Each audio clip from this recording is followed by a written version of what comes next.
बिस्मिल्लाहिर्रहमानिर्रहीम। एक यहूदी लड़का नबी पाक सल्लल्लाहु अलैहि वआलिहि वसल्लम की खिदमत किया करता था। वो बीमार हो गया तो नबी पाक इसकी इयादत के लिए तशरीफ़ ले गए। आपने उसके वालिद को इसके सर के पास तौरात पढ़ते देख कर फरमाया, ए यहूदी, मैं तुम्हें अल्लाह की कसम देता हूँ जिसने मूसा अलैहिस्सलाम पर तौरात नाजिल फरमाई। बताओ, क्या तुम तौरात में मेरी ज़ात व सिफ़ात के मुताल्लिक़ कुछ लिखा हुआ पाते हो? उसने कहा, नहीं।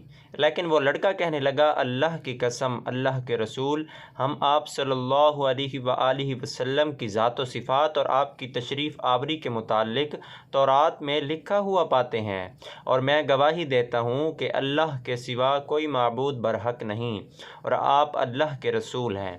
नबी पाक सल्लल्लाहु अलैहि वसल्लम ने अपने सहाबा से फ़रमाया, इसको इस लड़के के सिरहाने से उठा दो और तुम अपने इस्लामी भाई की तकफ़ीन के मुताल्लिक़ सरपरस्ती करो। अल्लाहु अकबर, अल्लाहु अकबर। दोस्तों, इस हदीस को सदका जारिया समझकर आगे लाजमी शेयर करें, और अगर वीडियो अच्छी लगती है तो वीडियो को लाइक करके मेरे चैनल को लाजमी सब्सक्राइब कर दें। आपकी सपोर्ट का, आपकी मोहब्बत का बेहद शुक्रिया। इंशाअल्लाह और भी अच्छी वीडियोज़ मैं आपके लिए अपलोड करता रहूँगा। बस आप अपनी सपोर्ट बनाए रखिए। मिलते हैं एक नई वीडियो के साथ। अपना ख्याल रखिएगा। अल्लाह हाफिज़।